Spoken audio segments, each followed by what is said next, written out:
పచ్చలేటి వాళ్ళే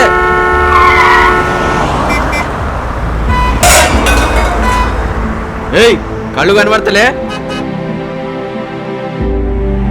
దృష్టిలోపాన్ని అశ్రద్ధ చేయకండి, ప్రమాదాన్ని కొని తెచ్చుకోకండి. జనవరి 18 నుండి ప్రారంభమయ్యే ఉచిత నేత్ర వైద్య శిబిరాల్లో కంప్యూటరైజ్డ్ కంటి పరీక్షలు చేయించుకోండి. ఉచితంగా కంటి అద్దాలను పొందండి. రండి, దృష్టిలోపాలను నివారిద్దాం. కన్నుల పండుగగా తెలంగాణను దర్శిద్దాం.